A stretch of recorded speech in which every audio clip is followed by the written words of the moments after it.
Ole Miss is still a one-loss team after escaping Knoxville with another win that went down to the wire, and it doesn't get easier this week. The 12th-ranked Rebels have another big test ahead of them as they host the LSU Tigers on Saturday. Pump, goal, shot to the end zone, caught, touchdown Ole Miss. Off the play fake, Johnson throws to the end zone, and it is caught. Touchdown for Jeray Jenkins. What's up, everybody? I'm Sudu Upadea. You know, the storylines around LSU this week have been centered around head coach Ed Orgeron. Of course, he's now a lame duck. He will not be returning as the Tigers head coach next season, so it's really easy to focus on Edo and what's being deemed his farewell tour as he finishes out the season as the Tigers head coach, but we cannot forget about the product on the field because this LSU team has been getting better and better as the season's gone on. LSU is coming off one of its best offensive performances of the season. The Tigers hung up 49 points in a win over Florida last Saturday with an impressive rushing attack led by Ty Davis Price. This guy rushed for 287 yards and 3 touchdowns against the Gators, breaking the school's single-game rushing record set by Leonard Fournette back in 2016. He's an angry downhill runner who loves contact, and that's bad news for the Rebels defense, which ranks 109th in the nation against the run. And Davis Price isn't the only guy to worry about in that backfield. There's Corey Kiner, Armani Goodman, and Josh Williams, and they are all capable of punishing this Ole Miss defense.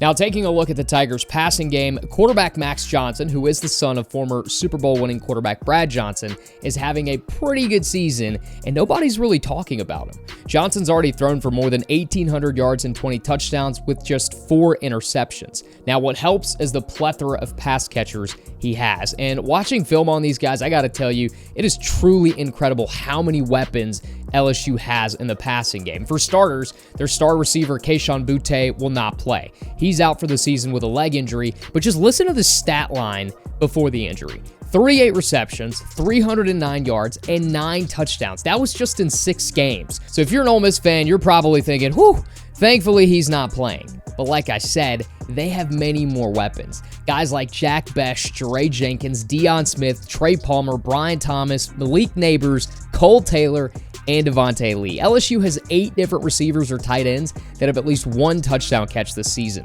4 of those guys have multi-touchdown games. You look at Jenkins in particular, he's coming off his best performance of the season after hauling in 3 touchdowns against Florida last Saturday. This is why it is absolutely crucial for Ole Miss to make Max Johnson uncomfortable. Whether DJ Durkin dials up blitzes or whatever he and his assistants decide to do, they have to do so, because if that 3-man front for Ole Miss becomes a non-factor like it has oftentimes this season, those LSU receivers will get open and Ole Miss will get torched not only on the ground, but through the air as well. Now, on the flip side, Ole Miss's offense is battered and bruised right now. The offensive line will look a little different with multiple injuries expected to impact key spots there. You look at quarterback Matt Corral, he's banged up with an ankle injury, and so is one of his top targets in Braylon Sanders, who's dealing with a shoulder issue. With all that being said, this is a huge opportunity for the Ole Miss run game to really show out. The Rebels' rushing offense ranks 4th in the nation, while LSU ranks 75th in the nation against the run.